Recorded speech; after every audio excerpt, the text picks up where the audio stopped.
El problema de la izquierda dominicana en sentido general, no quiero enfocarlo en ninguno, es que la izquierda dominicana se fue fraccionando sola se fue fraccionando.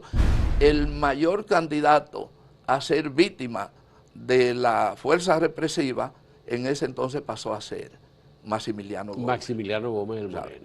Entre Amaury Germán Aristi, que era el jefe de los comandos, y Otto Morales, había una estrecha relación técnica y política. Agradezco infinitamente a Marcos Santana que me haya concedido la posibilidad de una conversación con él.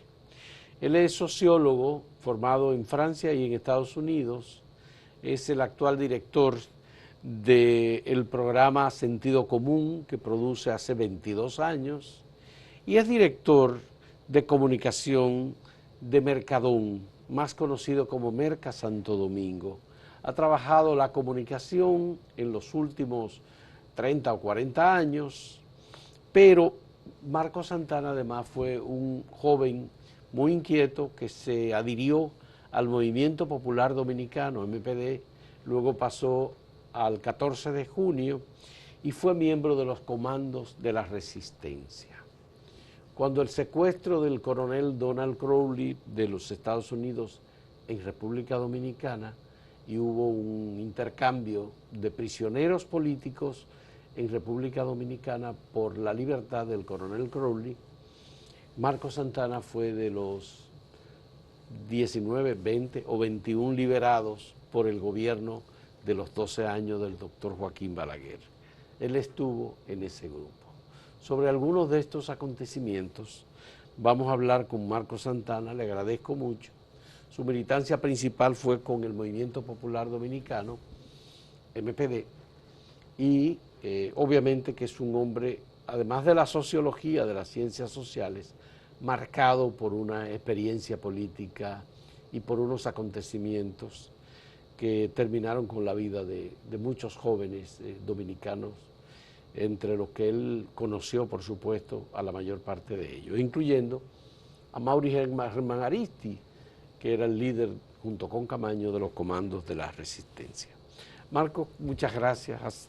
Quiero que me dé tu testimonio.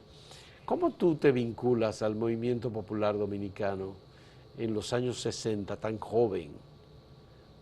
Un partido político que apenas acababa de nacer en el año 56, fundado por Pablo Martínez, un vegano, pero lo fundó en Cuba, en La Habana, y llegó en plena dictadura de Trujillo, al final casi de la dictadura, con la consigna de lucha interna a Trujillo siempre.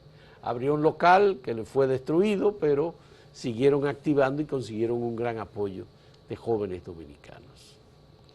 Bien, gracias Fausto, gracias a ti, o sea, la gracia te la damos por ese gran esfuerzo que ha hecho y las realizaciones que ha tenido. Esto es un gran aporte a la lucha revolucionaria, lo que tú estás haciendo. Gracias. Indudablemente que los tiempos cambian.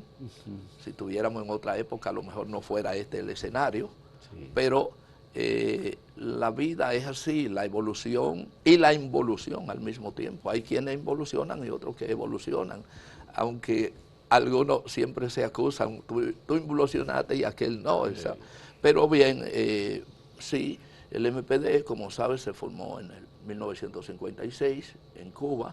Pablo Martínez y Máximo López Molina fueron los principales dirigentes de esa época en formación, y luego pues vinieron al país y intentaron desarrollar una organización que respondía directamente. Nacieron como marxistas, nacieron como leninistas, es decir, no se trata de un movimiento revolucionario de liberación, sino con unos conceptos muy claros de lo que era el marxismo.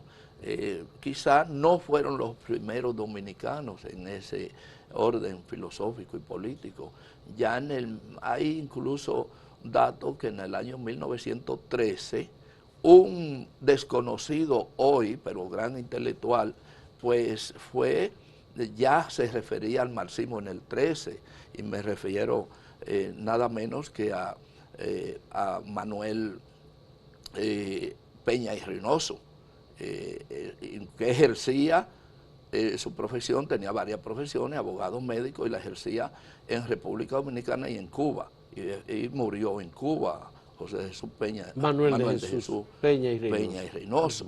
Es decir, que desde el 13 ya hay referencia incluso en ese orden. Pero el MPD viene aquí y entra dentro de una situación un poco en la plena dictadura de Trujillo, con todo un problema de carácter represivo, pero una serie de jóvenes se enrolan en el MPD, que nace incluso con sus infiltraciones, penetrado, porque Trujillo era Trujillo y sabía realmente lo que vendría. Entonces mi participación, que es la pregunta, es por una casi casualidad de que mi pariente o parte de mi pariente, que fueron fundador, como César Rojas Santana, entonces fue el vehículo, y luego el vehículo fundamental fue prácticamente de mandadero, era Máximo López Molina. Ah, de Máximo López Molina. Exacto. Entonces, tú le hacías recado a Máximo. Yo le hacía recado en su casa, en la calle Estrelleta, a su madre y todo eso. Y entonces eso fue un fácil adherencia, ¿no?, que me lleva a ser parte de... Hacerte militante, en el MPD. En el MPD. Ya. Esa militancia pues tuvo una corta participación, debido a que en el 1965, cuando estalla el movimiento de abril, pues en ese mismo momento, tanto yo como algunos, incluyendo de cierta manera Lipe Collado y yo, que éramos siempre muy activistas, aunque él era del 14 de junio, pues decidimos, por una posición que había tomado momentánea que tomó el MPD, pues nos lleva a militar a otra, en ese caso al 14 de junio, del marxismo a la pequeña burguesía. Sí. Pero ese paso ustedes lo dieron porque el MPD en ese momento no era foquista, y ustedes sí aspiraban a un movimiento de alzamiento militar. Por lo menos entendíamos que el alzamiento militar era la solución. El foquismo tiene ya su nombre a posteriori, pero nosotros sencillamente abogábamos por la lucha revolucionaria del campo a la ciudad, y hablábamos precisamente de esos términos, cuando ya en las discusiones políticas se entendía que el campesino debía ser integrado, pero en esa época, claro, el 70%. Pero lo que tengo entendido es que el MPD comienza a hablar de la construcción del partido marxista-leninista de República Dominicana luego de la Revolución de Abril de 1965. No. Y que el 14 de junio refuerza su posición foquista a partir de ese momento. No, el MPD, recuerda, el MPD nace y su periódico Libertad, exactamente, nace como marxista-leninista, nace con contradicciones con la teoría o los teóricos del marxismo, que eran en ese entonces intelectuales que debatían, pero el MPD nace con esa característica de marxista-leninista. Ahora, tal como señala el movimiento 14 de junio, que había agrupado una cantidad de jóvenes y personalidades sin ideología política, sino como movimiento, pues son en el movimiento del 65, ya el 14 de junio sí comienza a hablar de las políticas, y ahí hay una división dentro de todo, algunos que aceptan como bueno y válido el foquismo, como tú dices, aunque lo podemos entrecomillar, y otros los transformistas, sí, claro, transformistas y no transformistas. Sí. Pero tú luego vuelves al Movimiento Popular Dominicano. No, yo hasta el 65, sí, yo estaba en el Movimiento Popular Dominicano, pero en pleno, pasa el 14 de junio. El 14 de junio, pero específicamente a una fracción del 14 de junio. A la línea roja. No, a los comandos de la resistencia. Comando de la resistencia. Que todavía, obviamente, no se llamaban así. No se llamaba comando. Exactamente, ya, sino que era una una tendencia, era tendencia. Ese era el grupo de Amaury Germán. Ese era el grupo de Amaury Germán, Ya. era el grupo de Amaury Germán, Homero Hernández. Homero. Y casi todos. Aunque Homero había creado un movimiento, Nueva Quisqueya se llamaba. A posteriores. Posteriores. Porque el problema de la izquierda dominicana, en sentido general, no quiero enfocarlo en ninguno, es que la izquierda dominicana se fue fraccionando sola se fue fraccionando, y obviamente los interesados en ese fraccionamiento pues tuvieron la mayor parte de la ventaja. Yeah. Es decir, bastaba que un dirigente fuera a Rusia, otro fuera a Cuba, otro fuera a China, para cuando regresaran habrían 3 partidos. Posiciones distintas. Sí. Entonces, a ver, me interesa conocer este proceso. ¿Cuándo tú te integras con Amaury? ¿En qué año? ¿En el 68? No, yo me integro con Amaury en plena guerra. En plena guerra. En el 65. Bueno, pues entonces tú desde muy temprano estabas junto con Amaury y Homero. Correcto. Ya. Era como un movimiento del 14 de junio. De tendencia guerrillera. De tendencia guerrillera. Pero no tenía absolutamente, todavía no aparecía Comando de la Resistencia ni nada, eso fue a posteriori. ¿Y en qué momento a ti te apresan y tú entras a La Victoria? En el gobierno de García Godoy ocurre una serie de movimientos que fueron el ametrallamiento de los estudiantes en el 9 de febrero. Ya.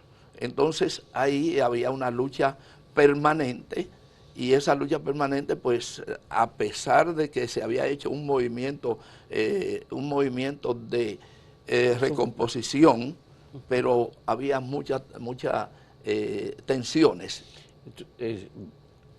Estoy hablando en el gobierno de García Godoy. Sí. ¿El ametrallamiento de la calle Espaillat o no eso fue antes? Al palacio presidencial. La Espaillat fue en el 61. Exactamente. Bien. Entonces, en ese movimiento ya comienza a crecer la reorganización de los partidos y los enfrentamientos con la fuerza del orden público. Entonces, en esa situación se promulgó aquí una ley muy fuerte que todavía algunos se analiza, la ley 36 contra el porte ilegal de armas Sí. y tenencia de material de literatura comunista. Que era parte esa era la ley 6, 70 y 71. Exactamente. Sí. Entonces, todo lo que de una manera u otra eran apresados bajo esas condiciones de esa ley, pues eran acusados de los expedientes no paraban, de diversos expedientes que tenían porte de arsenales, porte de bibliotecas comunistas. Estaban prehechos esos expedientes. Eso me lleva a la cárcel. Y ¿en qué año tú? En octubre de 1966. En el 66. Sí. Es decir, que tú pasaste en la cárcel desde el 66 hasta el 70. Hasta el 70. Exactamente. Hasta marzo del 70. ¿Y cómo se da una prisión tan larga en un periodo tan convulso, sin que haya habido reclamos, movimientos, esfuerzo de la izquierda para que una persona que había pasado tantos años en la cárcel no fuera liberada? Con un expediente como ese. No era solamente yo, había otros, pero había una connotación. Junto contigo, ¿quiénes estaban en prisión, Marcos? Bueno, conmigo estuvieron, son largos, Amaury Germán. Cocuyo Pérez. Cocuyo Báez. Sí. Fafa Tavera. Diomedes Mercedes. Diomedes Mercedes. Pérez Mencía. Ajá. Los hermanos Arita y Melo. Ajá. O sea, es una cantidad, ¿no? O sea, Sí. En ese tiempo, porque la cárcel entraba y salía, todo era el capricho, porque los jueces de esa época eran militares. Balaguer se encargó y la sentencia, había gente que cumplía una sentencia, pero aparecía un expediente en la policía fulano no puede salir. Había una granada que se la ponían a todos los expedientes, Claro, y una pistola claro. también. También Blanco Peña. Blanco Peña, ¿Sabe? que era un preso permanente. Exactamente. Y así habían muchos que yo vi pasar en ese tiempo prácticamente a todos el movimiento. Pues era una... De todos modos, a mí me extraña mucho, Marcos, que el comando antireeleccionista que secuestró a Crowley haya incluido a miembros de la organización de Amaury como reclamo para su puesta en libertad, cuando fue una acción que hasta ahora, lo que todo el mundo coincide, que fue un comando antireeleccionista, pero adherido al Movimiento Popular Dominicano, o cercano al Movimiento Popular Dominicano. Además de una pregunta propia de un periodista como tú, obviamente tiene una respuesta también en ese orden que casi no se ha tocado. Faltan muchas cosas por investigar, por tenerla. Lo que ocurre es que anterior a todo eso, los comandos de la resistencia tenían en planes una acción parecida. ¿Sí? Solo que no trascendió por varias razones. Primero, los comandos eran una organización pequeña, técnicamente bien conformada, pero muy pequeña. Y clandestina. Y clandestina totalmente. No había, no trascendía, pero había un momento de que había que trascender, y una acción parecida era una acción de propaganda política. Pero ¿qué ocurre? Al caer el moreno Maximiliano Gómez preso, indudablemente que hace evolucionar por otra vía el pensamiento de la acción real, porque el mayor candidato a ser víctima de la fuerza represiva en ese entonces pasó a ser Maximiliano Gómez. Maximiliano Gómez el Moreno. Entonces, lo apresaron en la Máximo Gómez, esquina José Contreras. Correcto. En una acción de la Policía Nacional, sí, con inteligencia vinculada y probablemente con apoyo de la inteligencia norteamericana. Así es. Pero ¿qué ocurrió? Que esto casi nadie lo sabe. Hay mucha gente que lo sabe, sí, pero entre Amaury Germán Aristi, que era el jefe de los comandos, y Otto Morales, había una estrecha relación técnica y política.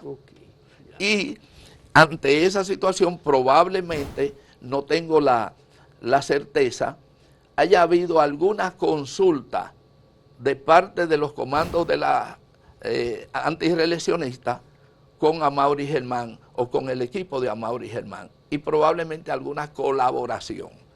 Porque anteriormente, como te digo, de que había un planeamiento de los comandos de la resistencia, ya dentro de esa acción, los prisioneros del MPD, parte de ellos, no todos los que se fueron, estaban incluidos en una acción donde los comandos de la resistencia liberarían a los... Es decir, que había ya entonces un acuerdo. Había... Es decir, si los comandos de la resistencia, con Amaury a la cabeza, ejecutaban un plan parecido para poner en libertad a los presos, incluirían a los del MPD. Sí, por lo menos a una parte, porque hay alguna gente que no fueron incluidos porque eran exclusivos del MPD en ese sentido, pero en el tema anterior que te refiero, aunque eso no se llegó a concretizar, pues estaba en el ánimo de las dos partes. Tú conocías la versión de que los MPDistas dentro de la Victoria estaban informados de la acción que se emprendería y tenían no solamente un revólver que le transfirió un agente policial simpatizante, sino también tenían 3 bombas C4 con C4 que en caso de que fueran a ejecutarlos porque fracasara el secuestro o por cualquier otra actividad, ellos iban a hacer explotar esas bombas. Bueno, ¿tú estabas informado? Sí, yo tenía... ¿Te llegó hasta ti esa información? Sí, eso llegó hasta mí, pero no con los detalles, porque había un encuentro, porque nosotros también teníamos un revólver que lo habíamos introducido en un saco de carbón, quienes nos suministraban, los propios policías, porque nosotros conquistábamos. Por ejemplo, en la cárcel nosotros hacíamos un periódico, que lo hacíamos en la funda de traza, papel de traza. Sí. Entonces cogíamos ese papel, hacíamos ese periódico, se llamaba El Día, y entonces poníamos a circular ese periódico, tanto en las oficinas internas de la policía, como al exterior del pueblo. ¿Cómo lo hacíamos? Lo convertíamos en capuchino con hilo de media de mujer, y entonces con ese hilo lo sacábamos por una ventana. Cuando ya tenía cierta altura lo quebrábamos, lo rompíamos y caía en el otro lado. Alguien lo recogía y se hacía eco de nuestras informaciones. Es decir, eso fueron parte de la tanta ingeniosidad que hace un prisionero. Un preso, sí. Sí. Y en el tema de la coincidencia, había una coincidencia entre un sector del MPD y un sector de los comandos de la resistencia. Yeah. ¿Y cuál era el objetivo de los comandos de la resistencia? ¿En el ámbito diplomático era? ¿También? No, no necesariamente en el ámbito diplomático. Te refieres al asunto del secuestro, ¿verdad? Sí, por supuesto. No, el objetivo era, además de sacar a un grupo de prisioneros por la razón tal, ¿cuál era la razón de que incluso se acudió a ese método, que probablemente es el último método que haya que recurrir? Era porque el régimen de Balaguer no permitía bajo ninguna razón que ningún prisionero pudiera salir bajo los tecnicismos legales. Y no sé si tú recuerdas, bueno, tu juventud no te lo recuerda, pero en tu investigación sí, que Balaguer personalmente se refirió a José Ignacio Marte Polanco. Marte Polanco, cuando sí. dijo que no saldría de la cárcel bajo ningún tecnicismo legal mientras él fuera presidente. Yeah. Entonces, los revolucionarios no tenían ninguna forma de salir de la cárcel si no era bajo la fuga, el subterfugio que pudiera haber extrajudicial. ¿Tú estás, o ustedes tuvieron información sobre el secuestro de Crowley? Inmediatamente ocurre el secuestro, no antes. No, sí, inmediatamente como cuando ocurre, aunque algunos sabíamos que se estaba gestando una actividad, una acción que nos favorecía, pero eso casi 6, 7, 8 meses antes estaba y nadie tenía la certeza. Algunos del MPD a lo mejor tenían todas las coordenadas, pero nosotros sencillamente, quien me informa a mí en particular el secuestro de Crowley y la posible solicitud, porque no se había hecho ni siquiera público, se dio el personaje, fue un programa deportivo. Yo tenía un radito y en ese radito escuché a Reynoso, el deportista, era un... Max Reynoso. Max Reynoso, sí. Que fue, que yo sepa, el primero que da la información tempranito, tan pronto ocurre, lo da en una avanzada, y dice que había ocurrido eso y que se presumía que iban a solicitar tal y tal. Ya nosotros no necesitábamos más informaciones. Max Reynoso fue el que dio la primicia. La primicia del secuestro del coronel. Te voy a hacer una pregunta, pero vamos a hacer una pausa con Marcos Santana sobre este proceso, que es un proceso muy importante. Algunos lo defienden todavía, hay otros que dicen que fue un error, porque implicó ya las muertes de personas como Otto Morales, que tuvo una participación importante, por lo menos eso es lo que se dice, y Amin Abel también, que fue uno de los que ideó la idea de este secuestro. En un momento retornamos.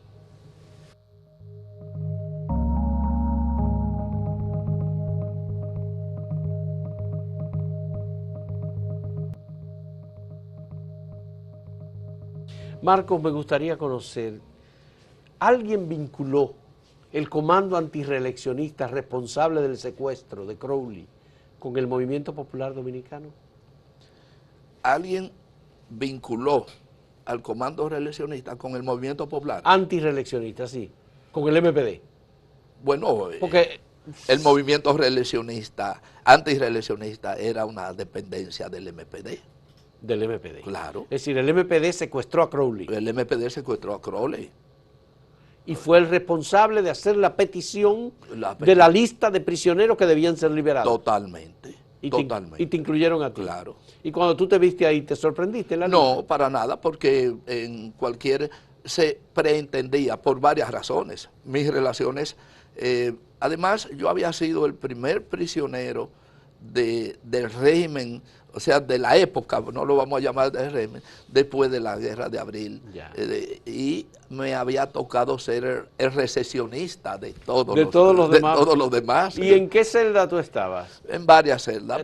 ¿Tú te moviste en diferentes celdas? Me movieron en diferentes celdas, no me moví. Y luego estábamos donde estábamos, la llamada denominación del hospital. El hospital. Sí, ahí estábamos, por ahí pasaron Paco Redo, por ahí pasó todo el movimiento dominicano, Fausto, todo. Es decir, hasta reformistas que fueron vinculados con algunos casos con la izquierda, fueron a parar allá. ¿Y cómo se dio el proceso de salida, transporte, desde La Victoria hasta un lugar en Santo Domingo y luego desde Santo Domingo el autobús que lo transportó hacia el aeropuerto Las Américas? ¿Cómo se dio eso? ¿Cómo tú recuerdas ese momento? Sí, trataré de reconstruir algún detalle porque en aquella época no era como ahora, que se podía documentar tan fácil la cosa, ¿no? Sí. La memoria es la que documentó, ¿no? Sí. Bueno, tan pronto se conoce el tema del secuestro, inmediatamente todos, de una manera u otra, sin tener previa preparación en ese orden, pero sí sabían de que se iba a producir algo dentro de la prisión. Entonces, eran el jefe de la policía, en ese entonces era Guzmán Acosta, que era bastante rípido contra toda tendencia revolucionaria, en fin, y otros, pero habían algunos también liberales que ¿Está vivo todavía Rafael Guillermo Guzmán Acosta? Así es, todavía vivo. El padre de Guzmán Fermín. De Guzmán Fermín. Entonces, resulta que también habían algunos oficiales muy liberales, muy correctos, y eso lo hago como reconocimiento a eso, aunque no lo mencione por su nombre, que eran colaboradores internos nuestros. Entonces, nos orientaban ciertas cosas, porque tal como jóvenes al fin y como prisioneros, habían algunas actuaciones que a lo mejor no se correspondían, pero eran las propias de un prisionero. Pero yo sí tengo el testimonio de que hubo uno de los oficiales, cuando fue a informarle que ustedes iban a salir, le dijo que lo que debía ocurrir era fusilarlo a todos. Sí, eso lo hizo, y no solamente él lo dijo, sino esa fue una posición jerárquica del jefe de la policía. Del jefe, de Guzmán. De Guzmán, Guzmán Acosta. De Guzmán Acosta, además, Balaguer tuvo que separarlo de todos a él y a otros, porque no entendía. A Caonabo Reynoso, ¿ustedes no lo vieron ahí en ese momento? No, él estuvo muy relámpago, porque el tema fue que al darse la situación, y Balaguer sabía la gravedad del tema, no se correría riesgo, o no estaba por correrse el riesgo, en un proceso de reelección incluso que estaba, y asesinar a 19 jóvenes, que era originalmente ponerlo en un parque en libertad, eso significaba totalmente el exterminio. Pero eso no iba a salir tan bien desde cierto punto. Además, el MPD hizo una convocatoria pública a todo el mundo a ese parque. Sí, pero en ese caso el comando reeleccionista fue obligado a reaccionar, porque el principio era no salida del país, sino quedarse en libertad para integrarse a la lucha antirreeleccionista. Pero ante la situación, irse acrecentando los problemas y corriendo el peligro, porque los americanos no querían bajo ninguna razón que su oficial fuera sacrificado. Aunque yo debo decir aquí algo que no mucha gente lo dice ni lo concibe. El secuestro de Crowley fue un secuestro que tuvo carácter humano. Sí. Sí. ¿Un secuestro? Un secuestro. Porque es el confinamiento. Es el extremo, si se quiere, de un confinamiento forzoso de una persona. Sin embargo, te voy a decir algo para detallar eso y para los amigos que te siguen. El MPD, y lo voy a decir así porque se habla del comando reeleccionista, no, la matriz era el MPD, tuvieron, a pesar de la creencia de que el MPD era un partido radical, muy radical políticamente y militarmente hablando, pero tenía lo que tenían todos los revolucionarios de verdad, la sensibilidad humana. Sensibilidad. Resulta que para secuestrar al coronel Crowley se tuvo informaciones de que sufría, era hipertenso, y se incluyó el medicamento necesario para evitar que pudiera ser afectado en medio de aquella situación. O sea, el secuestro no se hace por un arte pura y simplemente de querer, sino por la imposibilidad que la justicia dominicana a través de Balaguer tenía de que no había forma de salir de ninguna manera. Pero para el secuestro de Crowley se incluyó un médico, sencillamente para que pudiera darle la asistencia en cualquier circunstancia necesaria. Pero para el secuestro de Crowley... ¿Quién era ese médico, perdón? Si se puede saber. Roberto, el nombre el apellido no lo recuerdo. Te lo podría decir porque él falleció. Roberto de Barahona era. Un médico de Barahona. Sí. Ya, okay. Pero para el secuestro de Crowley se tuvo en cuenta una persona que hablara inglés para poder comunicarse en la situación. Esa persona fue indudablemente Amín Abel. Y para el secuestro de Donald Crowley se mantuvieron todas las medidas que llevaran a proteger la integridad física de Crowley. Por eso te hablo de que fue un secuestro de carácter humano. Pero hay algo más que te voy a decir. La policía, como producto de su investigación, nunca descubrió realmente cuáles fueron los pasos y quiénes hicieron el secuestro. Porque ya resuelto el tema, los prisioneros en el exterior y la aparición de Crowley, el tema quedó ahí. Pero ocurrió un hecho de un secuestro también de otra índole, de otra categoría, que no tenía que ver nada con el motivo del de Crowley, que fue el de... No, el de Álvarez Dubrey. Ah, Álvarez Dubrey. Sí. Ya. Entonces, en búsqueda de esa circunstancia, la policía accidentalmente llega al lugar donde estuvo Crowley. ¿Al mismo lugar? Al mismo lugar.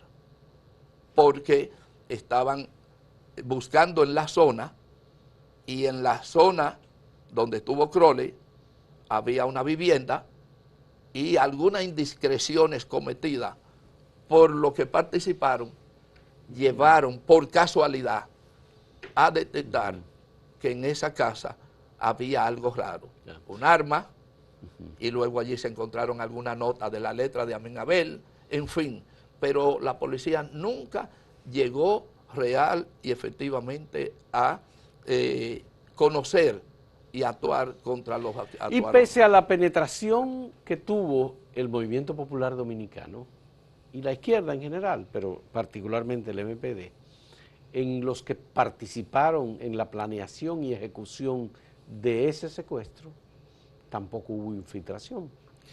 Primero fue una cuestión muy bien seleccionada. O sea, la penetración podría existir quizás si se tendía más largo. Fíjate, yo te estoy poniendo un tiempo entre el tiempo del secuestro y un tiempo relativamente corto. Sí. Probablemente más adelante se iba a saber con nombre y apellido lo que ocurrió, pero hasta ese momento no había ninguna... Que el asesinato de Otto Morales y el de Amín Abel, por la manera en que ocurrieron ambos asesinatos, fue para cobrarles su participación protagónica en ese secuestro? Sí, claro que sí.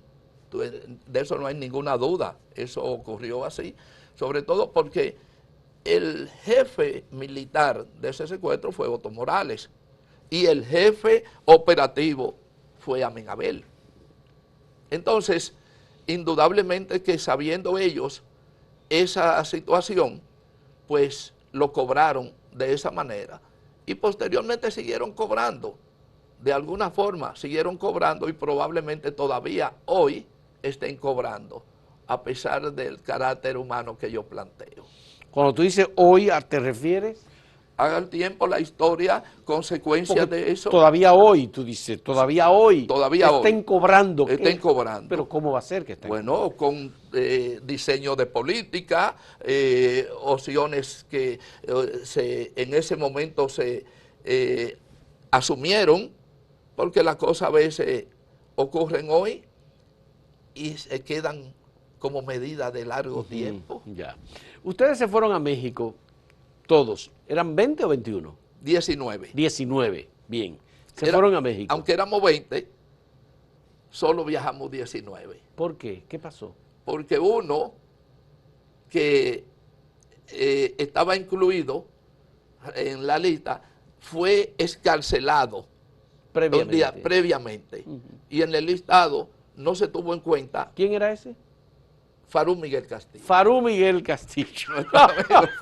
Nuestro embajador. Nuestro embajador actual en Haití. Exactamente. Ya. Que no le ha podido ser muy difícil en Haití porque él ha pasado mucho más trabajo de lo que puede pasar en Haití. Ya, Farú Miguel. Entonces lo habían puesto en libertad y se fueron 19. Exactamente. Pero todo el mundo asumió, cuando leyeron la prensa, asumió el grupo de los 20. En el trayecto, tanto de la cárcel al parque, del parque al aeropuerto, o desde el aeropuerto en el avión hasta México, ¿ustedes tuvieron algún diálogo? ¿El Moreno dio algún discurso? ¿Dijo algunas palabras para el grupo de aliento, de planificación, de exhortación? ¿Qué tú recuerdas de eso? El Moreno era una estrella en su orden, en su comportamiento. Hay algo que uno... obviamente pasan, pero el hecho, porque no solo fui yo el incluido sin ser del MPD en el secuestro. No estaba Juan Pablo Gómez. Estaba Juan Pablo Gómez. Por ejemplo, del PRD. Exactamente. Estaba Héctor Don Mariel Santana, que era de Voz Proletaria, ¿sabe? Y estaba, habían otros, o por lo menos uno más. Es decir, que no había... Huguito, por ejemplo, que era el más joven de todos. Sí, pero era una responsabilidad de ellos. Por un comando caso. De San Francisco de Macorís. Sí. De acuerdo. Sí, pero realmente el Moreno era un hombre que no tenía su personalidad. Incluso una de las personas que tenía más relaciones en términos personales con el Moreno era yo. ¿Tú me entiendes? Entonces, sin ser de su partido, pero el MPD nunca me retiró la condición de yo haberme ido por el motivo que planteé, porque cuando ellos plantearon que no iban a participar, yo dije, pues yo voy a participar, pues considérate expulsado. Pues me considero expulsado. Eso fue la actitud del buen amigo el MEN, que era el jefe del Distrito Nacional. Jorge Puello Soriano. Jorge Puello Soriano. El MEN. Pero me habla sobre, déjame hacerte el recorrido. Estamos en la cárcel, llega el momento determinado, hay que salir de la cárcel, nos llevan a la Policía Nacional. A la Policía Nacional, Palacio de la Policía. Entonces Guzmán Acosta, en una jugada maestra de hombre de inteligencia, porque Guzmán Acosta no solo fue jefe de la policía, Guzmán Acosta fue un individuo académico militar, pero además de académico militar, con grandes contactos técnicos con los Estados Unidos. Desde su época de estudiante, no se trataba. Entonces él sencillamente lo primero que dijo fue, para que esto se resuelva rápido, como habían prisioneros que estaban en el interior del país, él quiso rellenar con otros, sustituirlo con otros. Ahí hubo una polémica de los comandos de la resistencia que dijeron, no, nosotros somos los que decidimos en este caso, ¿verdad? Entonces de ahí, de la policía, se nos hizo un pasaporte colectivo, en una libreta todo, es decir, que a donde iba uno tiene que ir todo. Entonces se hizo esa libreta y nos llevaron a la Embajada de México, en ese entonces en las inmediaciones del Parque Quisqueya, lo que era el antiguo Parque Zoológico. Pero hay algo sumamente importante que yo lo quiero resaltar. Balaguer decidió que no se pusieran los prisioneros en libertad. Y yo quiero de una manera, por instinto, decir lo siguiente. Que no se pusieran en libertad en el país. En el país. Sino que se fueran Sí, porque como exiliados. Porque Balaguer no estaba en condiciones de sumar ese grupo a la cantidad de crímenes y muertos que había, que estaban ocurriendo.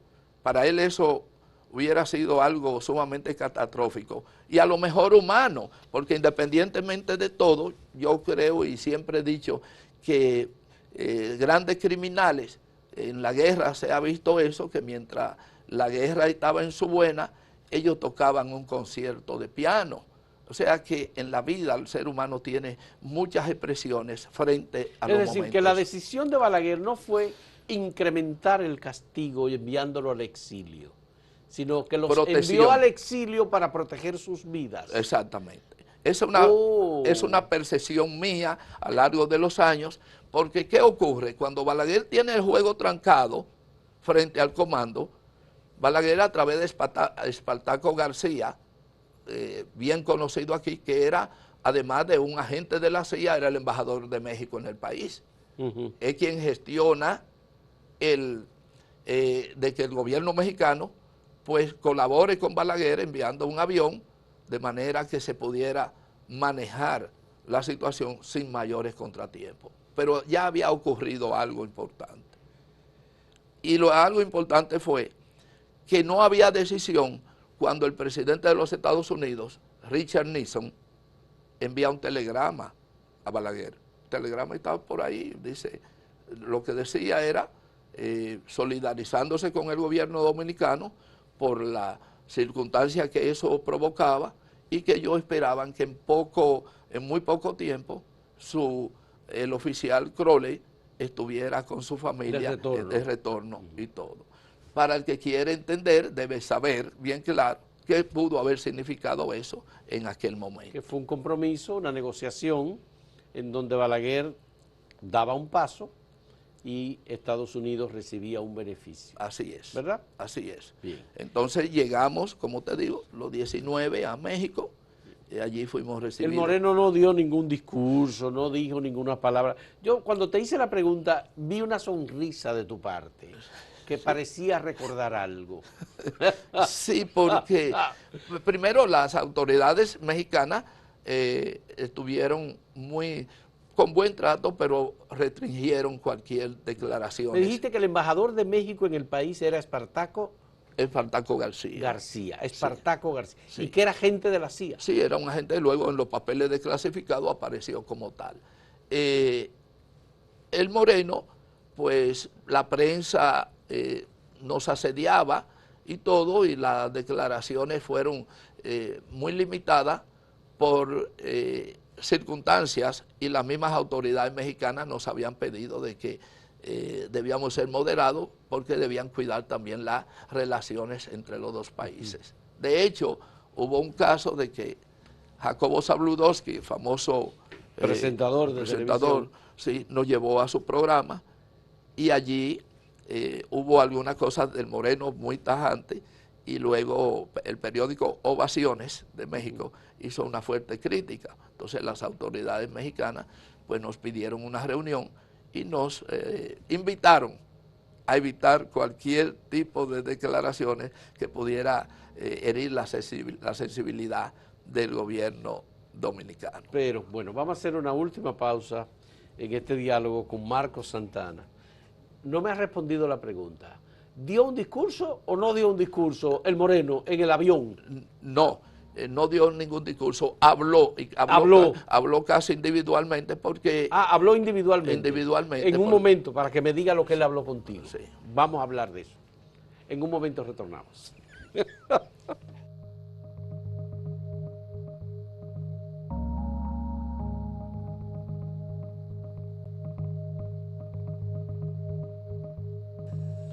Marco, háblame de...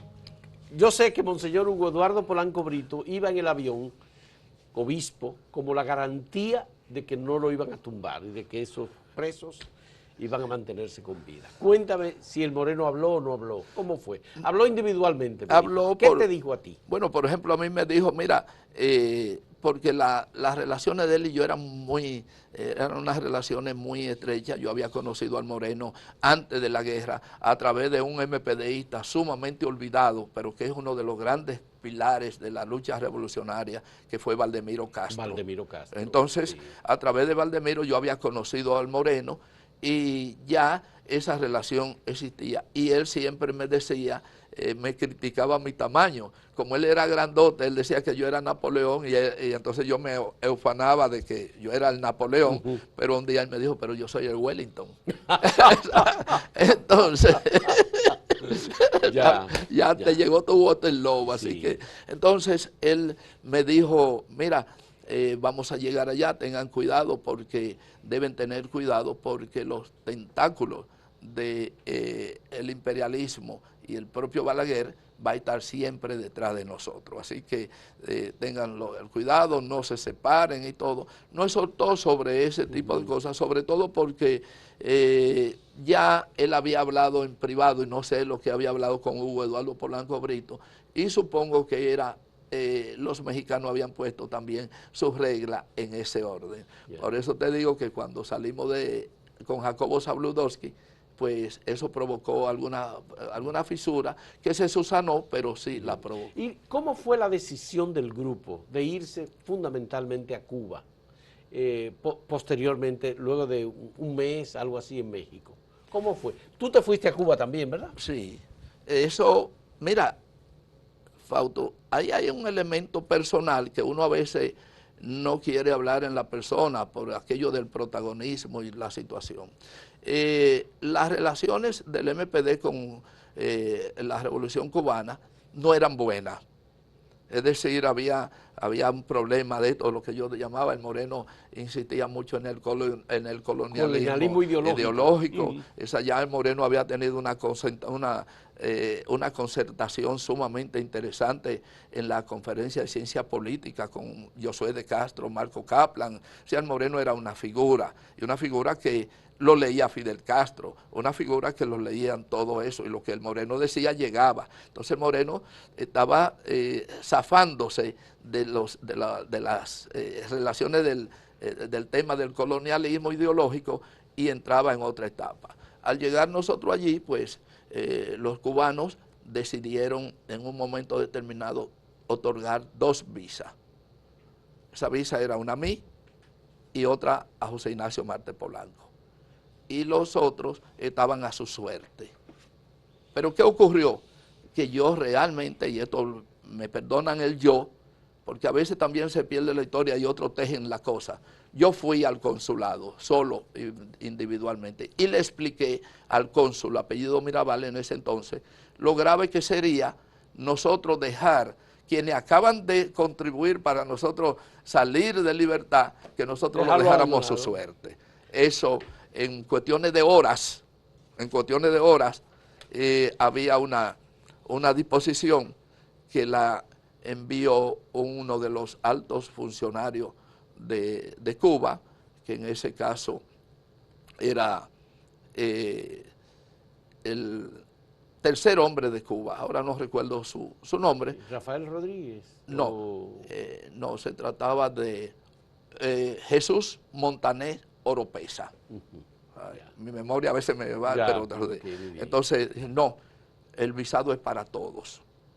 Y entonces ahí se decide el visado para todos viajaríamos a Cuba, a excepción de Juan Pablo Gómez, que no quiso. Que decidió quedarse. Decidió quedarse. Solamente Juan Pablo Gómez. Solamente Juan Pablo Gómez. Se quedó en México. Se quedó en México, argumentó una serie de cosas que no es de interés yo ponerla aquí. Ya, muy bien. Pero bueno, eso ocurrió y viajamos entonces. ¿Y cuánto tiempo tú permaneciste en tu caso en Cuba? Permanecí de ese entonces, desde eso estamos hablando de mayo, que fue que llegamos, ¿verdad? Hasta un mes o 2 después del 72. Ya. Entonces, tú no permaneciste con el grupo de Camaño y de Amaury. ¿Qué pasó contigo y con Camaño? que es un momento importante. Yo me integré al grupo. ¿Tú te integraste? Sí, sí, yo me integré. Pero yo me integré a ese caso, y eso lo quiero dejar con cierta claridad. Cuando nosotros llegamos a La Habana, ya había parte de nuestros compañeros que tenían fuerte fisura con Camaño.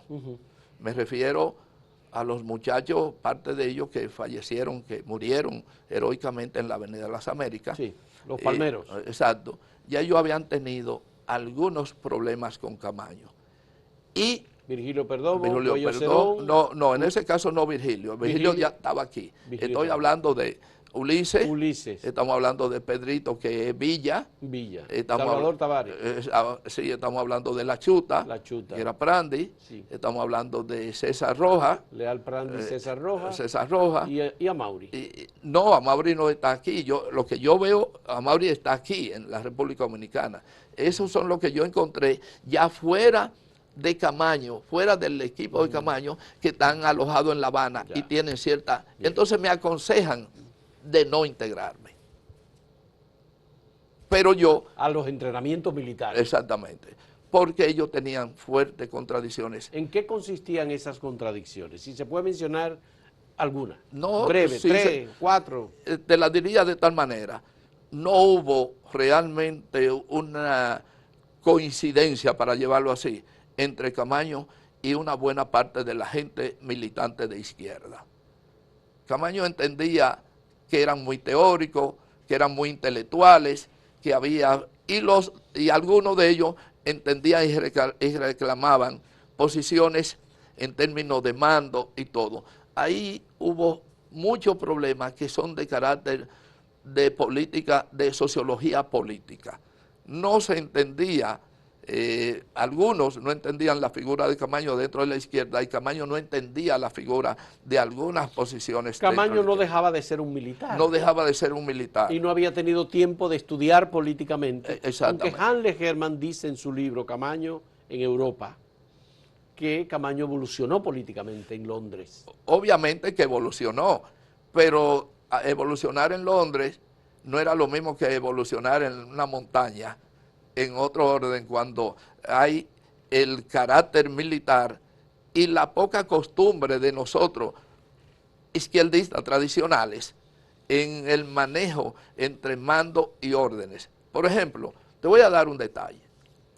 En un momento determinado se baja una orden de que había que hacerle había que hacer el saludo militar. Muchos de nosotros nos negamos Hacerle saludo militar. A los comandantes, a los, Fiero, exactamente. Muchos de esos. Eberto Lalane José. Exacto. Sí. Y a Camaño. A Camaño no tanto, pero a Camaño la gente lo toleraba, pero a los otros no lo entendía, porque las razones que fueran, eso fue tan fuerte que hubo que eliminarlo. Pero ese tipo de relaciones, por ejemplo, Román, y en este caso es Camaño, Román, a quien yo nunca quiero lastimar en su condición de héroe, en su condición de hombre decidido. Camaño estaba totalmente decidido a inmolarse, y de hecho, por lo que él entendía que era lo que le convenía al país. Camaño jamás tuvo ninguna flaqueza para enfrentar y seguir enfrentando lo que era el poderío norteamericano. Pero tú querías decir que...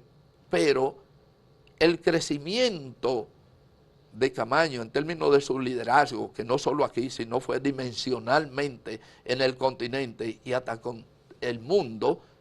Y con la desaparición del Che se convierte en la figura central. En la figura central. Sí. Y quiero decir algo que a lo mejor no sé que mucha gente no lo va a interpretar, pero él no pudo cargar su liderazgo. Es decir, entiéndase que su dimensión fue tan grande que él no tenía la estructura, la capacidad de poder administrar ese liderazgo con tantas contradicciones en América Latina y los movimientos guerrilleros y las situaciones políticas. Y te puedo decir algo, que en un momento determinado me reservaré algo en este orden, pero Velasco Alvarado en una conferencia o en un encuentro nos dijo, cuando supo que habíamos dominicanos, puso todos sus funcionarios de pie y le dijo que donde hubiera un dominicano había que hacerle una reverencia a Francisco Alberto Camaño. Es decir, Velasco Alvarado, Omar Torrijos, para todos los líderes de Latinoamérica, militares aún integrados en las Fuerzas Armadas, sentían una admiración por Camaño. O sea, fue dimensionalmente el liderazgo de Camaño. Pero él no tuvo realmente la formación para poder administrar ese liderazgo y por eso se negó a tomar las medidas que en ese momento quizá eran las más correctas. Ya hubo un momento donde se insistió en que abandonara la lucha foquista y que apareciera, incluso te lo estoy diciendo pues yo fui de los portavoces, yo fui de los mandaderos que traté de eso. Y ahí tuve una contradicción con él y te la voy a narrar rápidamente. Él me preguntó qué yo pensaba, cómo él debía venir aquí. Y yo le dije, no, usted lo que debe hacer es irse a hacer un recorrido por América Latina, porque ya estábamos avisados por una serie de circunstancias, y aparecer, lo van a meter preso, lo van a acusar de desertor, pero las cárceles allí no van, y la justicia allí no hay en este momento para retenerlo a usted en una cárcel. Y él me dijo, no, yo llego militarmente allá o no voy. Y yo le dije, no, así no llegamos. Entonces me dijo que si él llegaba en un helicóptero frente a cualquiera, una fortaleza, y decía, llegó fulano de tal y tal, le iban a hacer el saludo. Y yo le dije, no, lo van a ametrallar. Eso no le gustó y obviamente me mandó para donde tú te puedes imaginar. Pero eso, ¿qué te dijo? Dilo, no importa, no importa, pero es parte de la historia. ¿Qué fue lo que te dijo? bueno, me dijo ratón de biblioteca, envenenado por las teorías del marxismo todo, me dijo de todo, ¿sabe? Y que donde yo había estudiado ciencia militar para yo tratar de corregirle a él decisiones militares. Obviamente yo me sentí avasallado, pero por dentro sentía por instinto que tenía la razón, que lamentablemente el tiempo me la dio. Yo con esto creo que no desmerito a Camaño, yo seré siempre un defensor, porque sé que intrínsecamente como él pensaba, lo que quería y todo eso, pero lamentablemente su actuación, el manejo frente a una izquierda que también hay que analizarla, ¿sabe? Termino diciéndote esto sobre la izquierda, de la cual no lo diré nunca por desmeritarla, ni mucho menos. Pero en toda parte de América Latina, incluyendo Haití, y lo de incluyendo Haití vamos a ponerlo entre comillas para que no piensen tampoco que yo estoy diciéndolo con otra cuestión.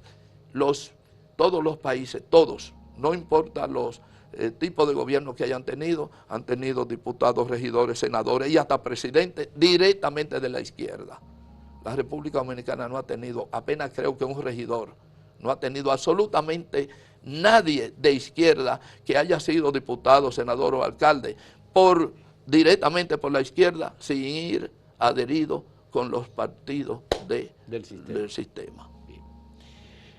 Marco, muchas gracias. Te agradezco infinitamente tu testimonio, que es un testimonio muy valioso y que ofrece luces sobre cómo se dieron aquellos acontecimientos. Te agradezco infinitamente asistir a este encuentro y ofrecernos estos datos. Muchas gracias, Marco. No, la gracia a ti Y yo espero que estos encuentros que tú estás haciendo, que de verdad tienen mi simpatía y todo, van a provocar en algún momento de que alguien se reúna, que aquí se haga un gran encuentro para discutir estos temas. Muchas gracias. Amigos televidentes, muchas gracias por participar también de este encuentro con Marcos Santana, que fue uno de los presos políticos dominicanos intercambiados por el coronel Donald J. Crowley de la Embajada de los Estados Unidos en República Dominicana. Hasta luego.